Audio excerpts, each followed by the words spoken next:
नमस्कार, आप देख रहे हैं दूरदर्शन किसान कृषि दर्शन कार्यक्रम में आप सभी का स्वागत है। मैं हूं अदिति शर्मा। कृषि दर्शन कार्यक्रम वर्षों से आप तक खेती किसानी से जुड़ी महत्वपूर्ण जानकारियां पहुंचाता आ रहा है और आगे भी ये सिलसिला यूं ही जारी रहेगा। हम सभी इस वक्त कोरोना महामारी संकट से जूझ रहे हैं और इस चुनौती का सामना सब मिलकर कर रहे हैं। लेकिन अगर बात हमारे किसानों के योगदान की करें तो वो सराहनीय है। जी हाँ, आप देश भर में खाद्य आपूर्ति के लिए कड़ी मेहनत कर रहे हैं, अपने खेतों में जाकर सावधानियां भी बरत रहे हैं और आज इसी का नतीजा है कि विश्व खाद्य सुरक्षा दिवस पर हमारा देश खाद्य सुरक्षा की ओर अग्रसर है। जी हाँ, इसका पूरा श्रेय हम कह सकते हैं हमारे किसानों को, यानी कि आप लोगों को जाता है। और ऐसे में आपका सहयोग देने के लिए हमारी सरकार द्वारा भी कई कदम उठाए जा रहे हैं। हमारे कृषि वैज्ञानिक भी निरंतर प्रयासरत हैं। किस तरह के कार्य हो रहे हैं कृषि के क्षेत्र में विकास के लिए, इसी की जानकारी आज के हमारे इस कार्यक्रम के माध्यम से हम आप तक पहुंचाने वाले हैं। हमेशा की तरह रहेंगे हमारे तीनों सेगमेंट्स, विज्ञान और किसान, कृषि स्टार्टअप और फार्मिंग इंडिया। तो फिर आइए आज के इस अंक की शुरुआत करते हैं। आइए किसान भाइयों बहनों, कार्यक्रम की शुरुआत करते हैं हमारे पहले सेगमेंट विज्ञान और किसान के साथ, जिसमें हम आपको जानकारी देते हैं कि खेती किसानी के क्षेत्र में क्या कुछ नई गतिविधियां हो रही हैं। खेती किसानी के क्षेत्र में सकारात्मक बदलाव के लिए हमारे कृषि वैज्ञानिक समय समय पर नई नई तकनीकों का विकास करते रहते हैं और उनकी जानकारियां हम हमारे इस कार्यक्रम के माध्यम से आप तक पहुंचाते रहते हैं। आज हम आपको बताने वाले हैं सब्जी की नर्सरी में नालीदार जाली चादरों के उपयोग के बारे में। जी हाँ, ये एक बहुत ही महत्वपूर्ण तकनीक है। क्या है ये, किस तरह से ये आप इस्तेमाल कर सकते हैं, आइए जानते हैं हमारे इस सेगमेंट के जरिए। हमारे देश में शाकाहार बड़े पैमाने पर किया जाता है। यही वजह है कि यहाँ सब्जियों की खपत काफी ज्यादा है। ताजा फल और सब्जी उत्पादन के मामले में भारत दुनिया में दूसरे नंबर पर है। यहाँ पाई जाने वाली अलग अलग तरह की जलवायु अलग अलग तरह की सब्जियां उगाने में मददगार हैं। फिलहाल देश भर के किसान हर साल करीब 18 करोड़ टन सब्जियां उगा रहे हैं। यही वजह है कि 2019-20 के दौरान 7,50,000 टन सब्जियों का निर्यात किया गया। निर्यात के इन आंकड़ों में प्याज शामिल नहीं है। बहुत सी सब्जियों की सीधी बिजाई नहीं होती, बल्कि पहले उनकी नर्सरी तैयार की जाती है, फिर उन्हें मुख्य खेत में रोपा जाता है। सब्जियों के पौधे काफी नाजुक होते हैं और उनकी नर्सरी को बहुत ज्यादा देखभाल की जरूरत होती है। देखभाल और उन्नत तरीके से खेती करने के लिए नई नई तकनीकें सामने आ रही हैं। मणिपुर के बिष्णुपुर जिले में सब्जियों की नर्सरी तैयार करने के लिए नालीदार जस्ती चादरों का उपयोग किया जा रहा है। कमाल की बात तो ये है कि इस तकनीक को किसी वैज्ञानिक ने नहीं, बल्कि एक किसान ने इजाद किया है।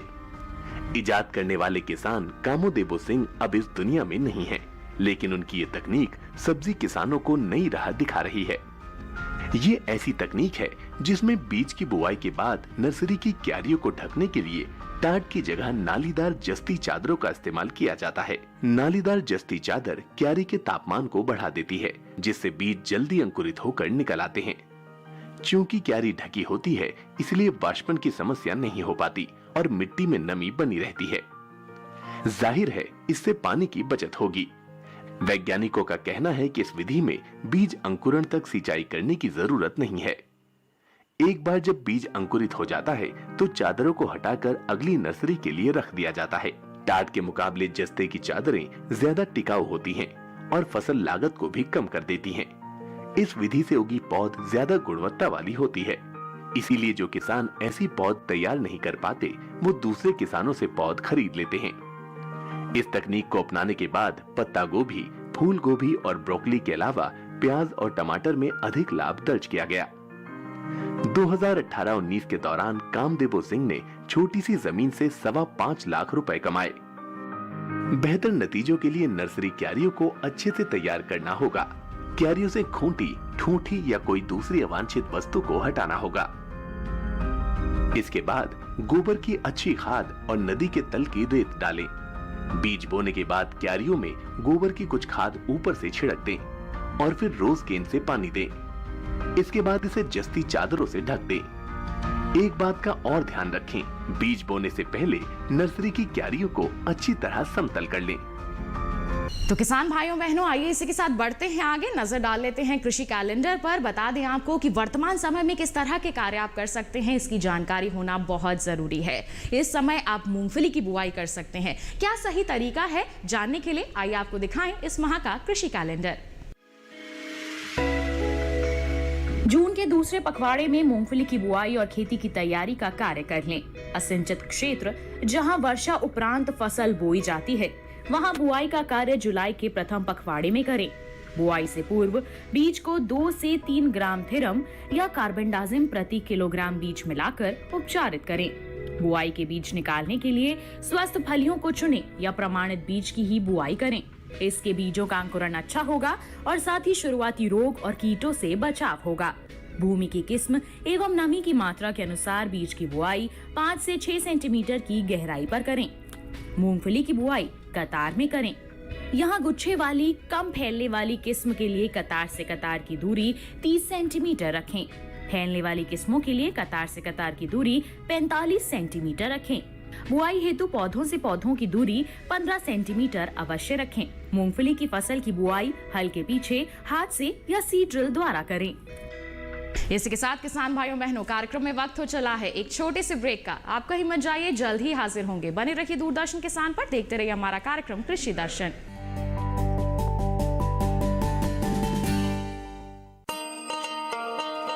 किसान भाइयों, गांठ बांध लो, गांठ बांध लो।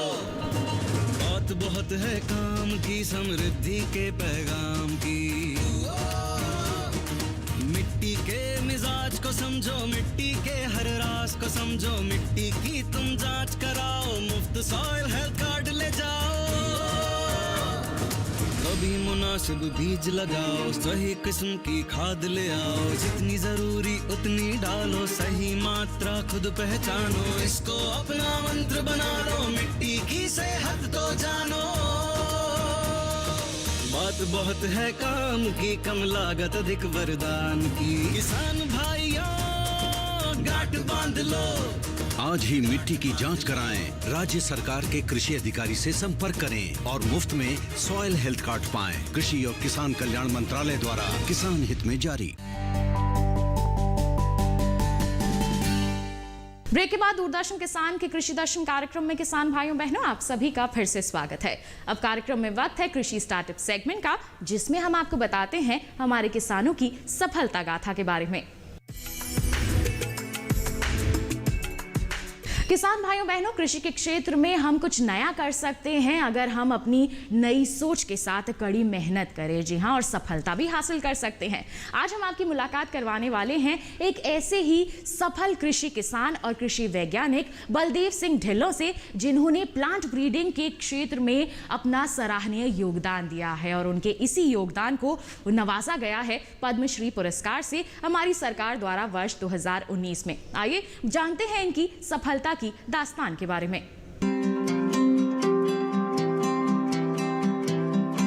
साल 1947 में पंजाब के अमृतसर के गांव दबुर्जी में जन्मे बलदेव सिंह ढिल्लों एक किसान और कृषि वैज्ञानिक हैं। इनकी उम्र 72 वर्ष है। बलदेव सिंह ढिल्लों ने खालसा कॉलेज अमृतसर से कृषि में बीएससी और एमएससी पंजाब कृषि विश्वविद्यालय से स्नातक की पढ़ाई पूरी की थी और इन्होंने भारतीय कृषि अनुसंधान संस्थान नई दिल्ली से डॉक्टरेट की उपाधि प्राप्त की थी।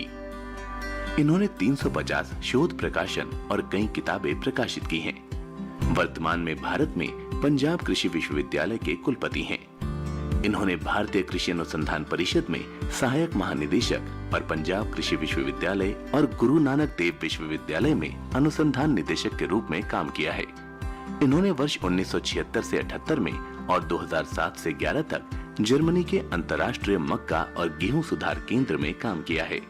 साथ ही वर्ष 1989 में मक्का ब्रीडिंग, जेनेटिक्स और बायोटेक्नोलॉजी पर बर्मिंघम विश्वविद्यालय में काम किया है। बलदेव सिंह ढिल्लों जुलाई 2011 से पंजाब कृषि विश्वविद्यालय के कुलपति के रूप में काम कर रहे हैं। उनके गतिशील नेतृत्व के तहत पंजाब कृषि विश्वविद्यालय ने कई प्रशंसा अर्जित की है। वर्ष 2017 में भारतीय कृषि अनुसंधान परिषद द्वारा भारत में सर्वश्रेष्ठ कृषि विश्वविद्यालय और तृतीय सर्वश्रेष्ठ कृषि अनुसंधान संस्थान के रूप में रैंक की गई। साथ ही केंद्रीय मानव संसाधन विकास मंत्रालय 2017 द्वारा पंजाब में प्रथम और भारत में दूसरा सर्वश्रेष्ठ कृषि विश्वविद्यालय का दर्जा दिया गया। बलदेव सिंह ढिल्लों के लगातार मार्गदर्शन, प्रोत्साहन और प्रेरणा के कारण उत्कृष्ट फसल किस्मों और उनके उत्पादन संरक्षण प्रौद्योगिकियों का विकास हुआ। नतीजतन उनके राज्य ने 2017-18 के दौरान धान और गेहूं की उच्चतम उत्पादकता हासिल की। इनके कार्यकाल में पंजाब विश्वविद्यालय द्वारा विकसित किए गए कम बायोमास वाले धान की उच्च उपज वाली किस्में अब किसानों के बीच सबसे लोकप्रिय हैं, जो पानी और कीटनाशक की बचत में सहायक हैं। साथ ही ये धान के पुआल प्रबंधन में भी सहायक हैं। बलदेव सिंह ढिल्लों ने पोषण सुरक्षा, विविधीकरण और मूल्यवर्धन को बढ़ावा देने के लिए जैव उर्वरक गेहूं, बीटी कॉटन और कम बीज वाली किनोवा और वनस्पति संकर किस्मों के विकास में देश का नेतृत्व किया। बलदेव सिंह ढिल्लों ने धान के पुआल प्रबंधन, कीटनाशकों के छिड़काव और उपज को सुखाने के लिए नई कृषि मशीनों और उपकरणों का विकास किया है। इन्होंने संयुक्त अंतर्राज्य अभियान का नेतृत्व किया, जिसने कपास में सफलतापूर्वक सफेद मक्खी का प्रबंधन किया, जिसके परिणाम स्वरूप बम्पर फसल 756 और 750 किलोग्राम की उत्पादकता हुई। इसके अलावा बलदेव सिंह ढिल्लों ने 2018 के दौरान धान के पुआल को जलाने के खिलाफ अभियान का कड़ा नेतृत्व किया। अपनी लगन और कड़ी मेहनत से इन्होंने देश विदेशों में कृषि के नए आयाम बनाए और कृषि के क्षेत्र में कई सारी नई उपलब्धियां भी हासिल की हैं, जो देश के लिए बहुत ही लाभकारी सिद्ध हुई। इनकी जीवनी भविष्य में आने वाले नए युवा किसानों के लिए प्रेरणा स्रोत है। इनके दिखाए हुए रास्ते पर चलकर प्रगतिशील किसान भी अपने लक्ष्य को हासिल कर सकते हैं।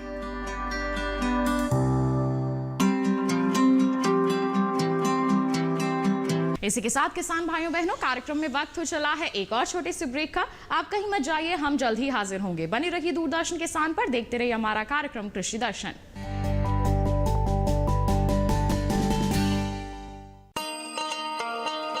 किसान भाइयों गांठ बांध लो, गांठ बांध लो, बहुत बहुत है काम की, समृद्धि के पैगाम की।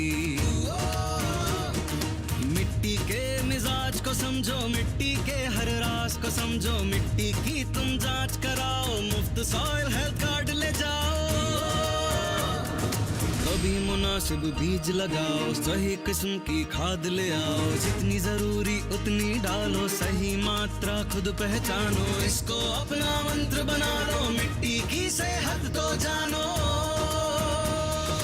बात बहुत है काम की, कम लागत अधिक वरदान की, किसान भाइयों गांठ बांध लो। आज ही मिट्टी की जांच कराएं, राज्य सरकार के कृषि अधिकारी से संपर्क करें और मुफ्त में सॉइल हेल्थ कार्ड पाएं। कृषि और किसान कल्याण मंत्रालय द्वारा किसान हित में जारी। ब्रेक के बाद दूरदर्शन किसान के कार्यक्रम कृषि दर्शन में आप सभी का फिर से स्वागत है। अब कार्यक्रम में वक्त है फार्मिंग इंडिया सेगमेंट का, जिसमें हम आपको बताएंगे खेती किसानी के क्षेत्र में क्या कुछ महत्वपूर्ण कदम उठाए जा रहे हैं।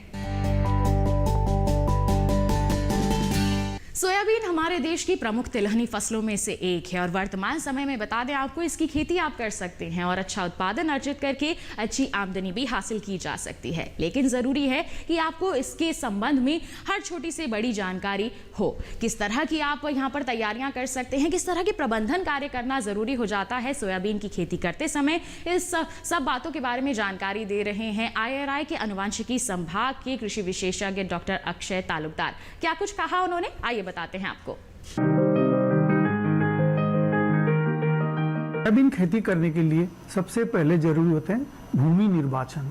कौन सी जमीन में सोयाबीन बढ़िया होती है। रेतीली लोम या दोमट जमीन या जिस जमीन में कार्बनिक जैविक कार्बन सबसे प्रचुर मात्रा में पाया जाता है, उस जमीन में सोयाबीन खेती बहुत बढ़िया होता है। सोयाबीन जहां किया जाता है उस जमीन पे हर 2-3 साल के बाद कम से कम एक बार गहरी जुताई कर लेना चाहिए। वर्षा आने के बाद सोयाबीन बोने के लिए फील्ड को कम से कम 2 या 3 बार कल्टीवेटर और पाटा चलाकर समतल कर लेना चाहिए।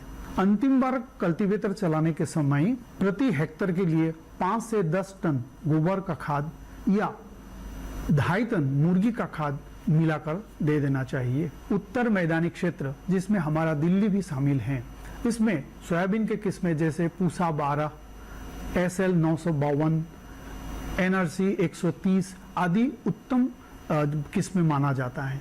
मध्य क्षेत्र के लिए जिसमें मध्य प्रदेश भी आते हैं, उसके लिए JS 2034, JS 116, JS 335, NRC 128 आदि उत्तम किस्में माना जाता है। सोयाबीन का बीजों का अंकुरण 100% 70 से कम नहीं होना चाहिए। अगर प्रतिशत 70 से कम है तो सोयाबीन का बीज का दर भी उसी हिसाब से बढ़ाना चाहिए। बुआई से पहले सोयाबीन बीजों को थीराम, कार्बेंडाजिम आदि दवाई से शोधन कर लेना चाहिए। जो रीज एंड फारो पद्धति या चौरी करियों के ऊपर सोयाबीन का सोइंग करना चाहिए। सोयाबीन का बोनी हमेशा कटारों पर करना चाहिए। एक कटारों से दूसरी कटारों का दूरी 30 से 45 सेंटीमीटर होना चाहिए। पौधों से पौधों की दूरी भी 4 से 5 सेंटीमीटर होना चाहिए और सोयाबीन के बीज 3 से 4 सेंटीमीटर की ज्यादा गहराई में बोना नहीं चाहिए। हर प्रति हेक्टेयर में 65 से लेकर 75 किलोग्राम बीजों का जरूरी होता है। प्रायः प्रति हेक्टेयर के लिए 56 किलोग्राम यूरिया, 450 से लेकर 625 किलोग्राम सुपर फॉस्फेट एवं 34 से लेकर 84 किलोग्राम प्रति हेक्टेयर की दर से म्यूरेट ऑफ पोटाश व्यवहार करना जरूरी होता है। जून 15 या 20 से जुलाई 5 तक यह समय सोयाबीन बोने के लिए सबसे उत्तम माना जाता है। सोयाबीन वर्षा निर्भर फसल है, परंतु लंबी अवधि तक अगर बारिश नहीं होते हैं तो सोयाबीन में जल प्रबंधन का बंदोबस्त करना जरूरी होता है। नवजात पौधा, फल आना, फली भरना, इस समय पानी का बहुत जरूरी होता है। सोयाबीन का दूसरा समस्या होता है खरपतवार। खरपतवार नियंत्रण करने के लिए दवाई भी छिड़काव कर सकते हैं, परंतु विशेषज्ञों की सलाह पर ही यह काम करना चाहिए। इससे फलों का नुकसान नहीं होता। हमारे देश में कृषि के क्षेत्र और साथ ही साथ पर्यावरण से जुड़े क्षेत्रों में सकारात्मक बदलाव के लिए हमारी सरकार प्रतिबद्ध है। बता दें आपको, हाल ही में 5 जून को विश्व पर्यावरण दिवस मनाया गया और इस अवसर पर हमारे प्रधानमंत्री जी ने वीडियो कॉन्फ्रेंसिंग के माध्यम से आयोजित किए गए एक कार्यक्रम में सभी को संबोधित किया। बता दें आपको, इस कार्यक्रम की जो थीम है वो रखी गई पारिस्थितिकी तंत्र की बहाली, जिसके तहत जंगलों को नया जीवन देने, पेड़ पौधे लगाकर साथ ही साथ बारिश के पानी को संरक्षित करके किस तरह से पारिस्थितिकी तंत्र को रिस्टोर किया जा सकता है, इस बारे में चर्चा की गई। क्या कुछ खास रहा, आइए आपको बताते हैं।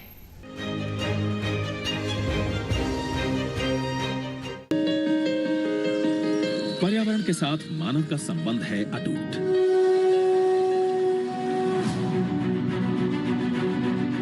भारत जैसी सबसे तेजी से बढ़ रही अर्थव्यवस्था ने प्रधानमंत्री नरेंद्र मोदी के कुशल एवं प्रभावी नेतृत्व में विकास की गति को बिना बाधित किए पर्यावरण के साथ बनाया है अभूतपूर्व संतुलन, जिसमें मुख्य भूमिका निभा रहा है रिड्यूस, रीयूज, रिफ्यूज, रिसाइकल का उनका विजन और नेशनल बायोफ्यूल पॉलिसी। भारत सरकार के तेल और प्राकृतिक गैस मंत्रालय द्वारा नेशनल बायोफ्यूल पॉलिसी से प्रेरणा लेकर उठाए गए हैं कई कदम। Ethanol blended petrol EBP programme उसी का है एक महत्वपूर्ण हिस्सा, जिसमें ऑयल मार्केटिंग कंपनियां 10% इथेनॉल के साथ मिश्रित पेट्रोल बेचती हैं। साल 2023 की शुरुआत तक ये 20% हो जाएगा। इथेनॉल के स्वदेशी उत्पादन को बढ़ाने के लिए तेल कंपनियों ने इथेनॉल की कमी वाले राज्यों में 7,500 करोड़ रुपए के अनुमानित निवेश के साथ 11 अनाज आधारित मेगा इथेनॉल रिफाइनरियों की बनाई है योजना, जिससे प्रतिवर्ष 150 करोड़ लीटर बढ़ जाएगी इथेनॉल डिस्टिलेशन कैपेसिटी। इसके साथ साथ ऑयल PSU 8,000 करोड़ रुपए के निवेश से कृषि अपशिष्ट आधारित second generation 2G ethanol bio रिफाइनरियां कर रही है स्थापित। यही नहीं, इंडियन ऑयल हरियाणा के पानीपत में इथेनॉल का 3rd जनरेशन 3G रिफाइनरी कर रहा है स्थापित। इसके अलावा भारत ने गैस आधारित अर्थव्यवस्था को प्राप्त करने की दिशा में सतत sustainable alternative towards affordable transportation जैसे उठाए हैं क्रांतिकारी कदम। जिसमें मवेशियों के गोबर, कृषि अवशेष, खाद्य और सब्जी अपशिष्ट, कचरे आदि का उपयोग करके होगा सीबीजी, कंप्रेस्ड बायोगैस जैसे स्वच्छ और हरित ईंधन का सृजन। इस कार्यक्रम के तहत 2024 तक 5000 सीबीजी संयंत्र स्थापित कर प्रतिवर्ष 15 एमएमटी सीबीजी उत्पादन का रखा गया है लक्ष्य। डीजल में बायोडीजल का मिश्रण भी पर्यावरण को स्वच्छ बनाने की दिशा में है महत्वपूर्ण कदम। तभी तो तेल कंपनियों ने देश भर में लगभग 5500 रिटेल आउटलेट्स के माध्यम से इसकी बिक्री शुरू कर दी है। इसके साथ ही शुद्ध इथेनॉल E100 वाहनों के ईंधन के रूप में पायलट प्रोजेक्ट पर काम किया जा रहा है। कुल मिलाकर इन परियोजनाओं से कच्चे तेल की खरीद पर खर्च होने वाली विदेशी मुद्रा की होगी बचत, रोजगार का होगा सृजन, किसानों की आय में होगी वृद्धि और पर्यावरण होगा स्वच्छ। साथियों, जलवायु परिवर्तन के खतरे से निपटने के लिए जो वैश्विक प्रयास चल रहे हैं, उनमें भारत एक आशा की किरण बनकर के उभरा है। एक विश्वस्त मानव जात के कल्याण के लिए एक विश्वस्त साथी के रूप में आज भारत ने अपनी पहचान बनाई है। जो दुनिया कभी भारत को एक चुनौती के रूप में देखती थी, क्लाइमेट चेंज, भारत की इतनी बड़ी आबादी, लोगों को लगता है संकट यहीं से आएगा। आज स्थिति बदल गई। आज हमारा देश क्लाइमेट जस्टिस का अगुवा बनकर उभर रहा है। एक विकराल संकट के विरुद्ध बड़ी ताकत बन रहा है।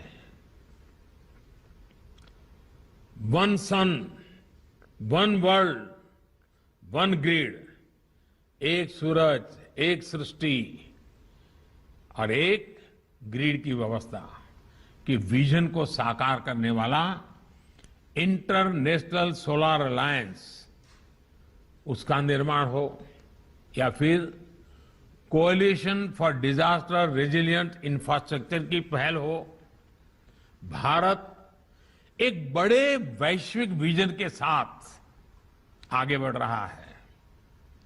क्लाइमेट चेंज परफॉर्मेंस इंडेक्स में भारत दुनिया के टॉप 10 कंट्रीज में, दुनिया के प्रमुख 10 देशों में आज उसने अपनी जगह बना ली है। साथियों, क्लाइमेट चेंज की वजह से जो चुनौतियां सामने आ रही हैं, भारत उसके प्रति जागरूक भी है और सक्रियता से काम भी कर रहा है। हम एक तरफ ग्लोबल साउथ में एनर्जी जस्टिस के प्रति संवेदनशीलता और ग्लोबल नॉर्थ के उत्तरदायित्वों के हिमायती हैं, तो दूसरी तरफ अपनी भूमिका का निर्वहन भी पूरी गंभीरता से कर रहे हैं। अब कार्यक्रम में वक्त है मोबाइल ऐप की जानकारी हासिल करने का। जी हाँ, आज हम आपको एक ऐसी ऐप के बारे में बताने वाले हैं जो आपको जैविक खेती के बारे में महत्वपूर्ण जानकारियां देगी। जी हाँ, जैविक खेती के संदर्भ में अगर कुछ भी आप विशेष जानना चाहते हैं तो इस ऐप का इस्तेमाल कर सकते हैं। यह आपके लिए लाभकारी साबित हो सकती है। आइए, क्या कुछ खास है इस ऐप में, बताते हैं आपको। जैविक खेती मोबाइल ऐप विश्व स्तर पर जैविक खेती को बढ़ावा देने के लिए कृषि मंत्रालय और कृषि विभाग द्वारा लॉन्च किया गया है। जैविक खेती, इसका क्रियान्वयन वैज्ञानिक जैविक खेती विधि, जैविक खाद निर्माण के तरीके, जैविक खाद और फसल के फायदे के बारे में सूचित करता है। किसानों के बीच जैविक खेती को बढ़ावा देने और जैविक उपज की बिक्री के जरिए किसानों की आय को बढ़ाने में मददगार है। रसायन मुक्त खेती यानी जैविक खेती को बढ़ावा देने के लिए की स्टडी, वीडियो और सर्वश्रेष्ठ खेती के तरीके, सफलता की कहानियां भी इसमें शामिल हैं। ई बाजार सेक्शन में अनाज, दाल, फल और सब्जियों से लेकर जैविक उत्पादों का संपूर्ण भाव जान सकते हैं। अब कार्यक्रम में वक्त है ट्विटर प्लेट पर नजर डालने का। तो क्या कुछ खास है हमारी इस ट्विटर प्लेट पर, आइए आपको दिखाते हैं। कोरोना महामारी के इस संकट के दौर में केंद्र की नरेंद्र मोदी सरकार द्वारा हर जरूरतमंद व्यक्ति तक निःशुल्क राशन पहुंचाया जा रहा है। देश का किसान खेतों में काम कर रहा है ताकि हर व्यक्ति को भोजन मिल सके, कोई भूखा ना रहे।